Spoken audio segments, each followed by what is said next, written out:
नमस्कार, मी Ranjana. Home cook Ranjana channel वरती आपल्या सर्वांचं पुन्हा एकदा मनापासून स्वागत आहे. आजची रेसिपी आहे ओल्या नारळाची वडी. कोकणामध्ये नारळी पौर्णिमेच्या दिवशी घराघरामध्ये ही वडी बनवल्या जाते. बनवायला सोपे आहे, खायला टेस्टी आहे आणि शिवाय टिकाऊ सुद्धा आहे. त्याला तर मग रेसिपीला सुरुवात करते. एक ओला नारळ मी इथे किसून घेतलेला आहे. या वाटीच्या मापाने 2 वाटी हे ओला नारळ आहे. तर एक वाटीला पण कमी आहे एवढी साखर मी घेतलेली आहे. तुम्ही पूर्ण भरून सुद्धा साखर घेऊ शकता. गोडाचं प्रमाण तुम्ही तुमच्या आवडीप्रमाणे इथे घेऊ शकता. गॅसवर मी कढई ठेवलेली आहे. कढई गरम झालेली आहे. 1 टीस्पून मी फक्त इथे घालते तूप.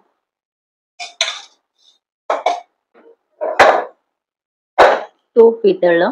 इथे मी वेलचीचे हे बघा असे हे टरफल आहे ते सुद्धा ह्याच्यामध्ये टाकलेले आहेत. साखरेमध्ये वेलचीचे टरफल मी वेलची सोडल्यानंतर टाकत असते. मी काढून टाकलं तरी सुद्धा चालेल. व्यवस्थित आपल्याला विरघळून घ्यायची साखर. अगदी आपल्याला 1 टीस्पून फक्त पाणी घालायचं याच्यामध्ये.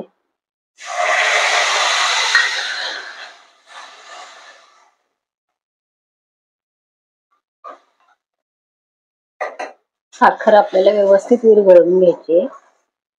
साखरेमध्ये गाठी होत असतील तर गॅस कमी करून आणि थोडंसं 1 टीस्पून पाण्याने नाही जमलं तर अजून तुम्ही थोडंसं पाणी त्याच्यामध्ये 1 ते 2 टीस्पून पाणी घालून आणि साखर व्यवस्थित आपल्याला मेल्ट करायची आहे. एकदम व्यवस्थित आपली इथे साखर मेल्ट झालेली आहे. त्यानंतर आपल्याला घालायचं आहे ओलं खोबरं. गॅस कमी ठेवून आणि आपल्याला हे व्यवस्थित मिक्स करायचंय.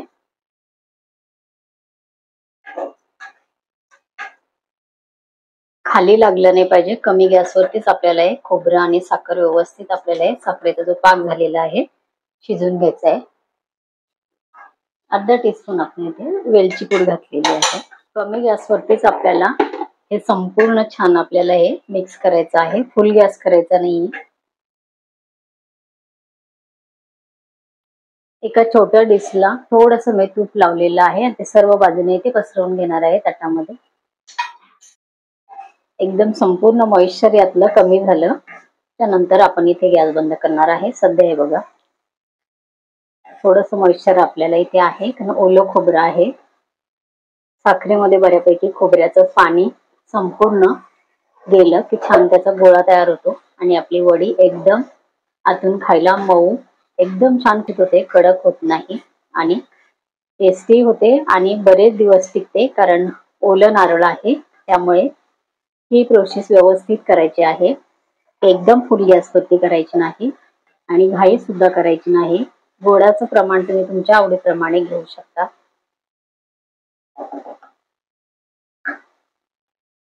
पूर्ण मॉइश्चर आपलं असं कमी झाल्याच्या नंतर आजूबाजूला बघा बुडबुडे दिसत नाहीत. मिक्स करत करत संपूर्ण मॉइश्चर यातलं काढून टाकायचं आहे आणि छान आपल्याला हे तयार करायचं आहे सारण. 5 ते 7 मिनिटांमध्ये आपल्याला एका नारळाचे हे छान सारण मीडियम गॅसवरती किंवा कमी गॅसवरती कमी जास्त वेळ ठेवायचा आणि मीडियम आधी मध्ये फक्त थोडा थोडा गॅस वाढवायचा आहे. बाकी मीडियम कमी गॅसवरतीच आपल्याला हे करायचे आहे. करण्याचा कलर चेंज होता कामा नये कारण पांढरी शुभ्र आपली वडी दिसणार नाही. फुल गॅस असेल तर थोडासा कलर आपला साखरेचा चेंज होऊ शकतो. इथे अजिबात मॉइश्चर राहिलेले नाहीये. गॅस मी बंद केलेला आहे. गॅस बंद करून बघा जवळून मी दाखवते. याच्यामध्ये कुठेच मॉइश्चर आपल्याला दिसत नाही. हे संपूर्ण सारण आपल्याला ताटामध्ये टाकायचं आहे. आपल्याला जाड पातळ वडी कशी हवी. एकदम पण पातळ केली तर काढताना तुटे म्हणून एकदम पण मोठं ताट वगैरे असं घ्यायचं नाही किंवा तुम्ही एखादं टीन असेल तुमच्याकडे त्यामध्ये तुम्ही सेट करू शकता. व्यवस्थित आपल्याला हे पसरवायचं आहे. केक टीन मध्ये सुद्धा तुम्ही हे छान सगळ्या बाजूने प्लेन करून चौकोनी आकाराचे केक टीन असतात त्यामध्ये पण तुम्ही हे व्यवस्थित टाकून घेऊ शकता. स्पॅच्युलाच्या साहाय्याने व्यवस्थित सगळ्या बाजूने मी हे प्लेन करते. इथे तुम्हाला जर काजू बदाम ड्रायफ्रूट घालायचे असतील तर तुम्ही इथे घालू शकता. मी नारळाच्या वडीमध्ये वेलची शिवाय काहीही घालत नाही. एकदम छान आपली ही वडी सेट होते. फक्त सांगितल्याप्रमाणे खोबऱ्यामधलं संपूर्ण मॉइश्चर नीट काढायचं आहे. वडी बिघडत नाही, एकदम छान येते. तर हे संपूर्ण थंड झाल्यानंतर आपण ही वडी काढणार आहोत. बाहेरही थंड करून घेऊ शकता किंवा थोडा वेळ बाहेर ठेवून तुम्ही फ्रीज मध्ये पण ही वडी थंड करून घेऊ शकता.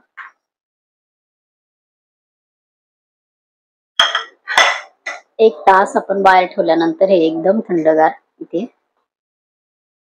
सेट झालेलं आहे. इथे आपल्याला पाहिजे तशी वडी आपण आता पाडून घ्यायची. आपल्याला जशा आकाराच्या हव्या तशा वड्या आपण इथे पाडून घ्यायच्या आहेत. छोट्या मोठ्या स्क्वेअर मध्ये किंवा मला आवडतील त्या आकाराच्या. झटपट होणारी वडी आहे. पाक करतानाच्या टीप लक्षात ठेवून जर केलं तरी, साखर कमी असेल तरी सुद्धा ह्या वड्या खूप छान होतात.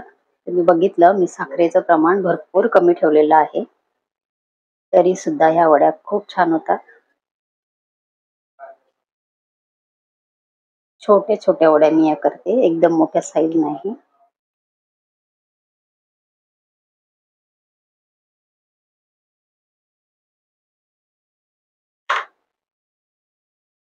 रसरशीत आपल्या वड्या इथे या तयार होतात.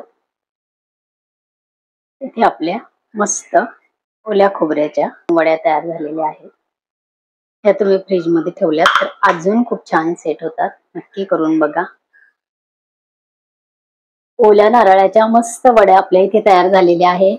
या रक्षाबंधनला, नारळी पौर्णिमेला नक्की करून बघा आणि रेसिपी तुम्हाला कशी वाटली कमेंट करा. सांगितलेल्या टिप्स वापरा. कमी साखरेत सुद्धा या उत्तम वड्या तयार होतात आणि टिकाऊ सुद्धा आहेत. नक्की करून बघा. माझ्या चॅनलवरती तुम्ही नवीन असाल तर होम कुक रंजना चॅनलला सबस्क्राईब करा. बाजूचं बेल आयकॉन प्रेस करा म्हणजे माझ्या येणाऱ्या नवीन रोजच्या रेसिपीचं नोटिफिकेशन तुम्हाला मिळेल. परत भेटूया असंच एका छानशा रेसिपी बरोबर. तोपर्यंत बाय बाय.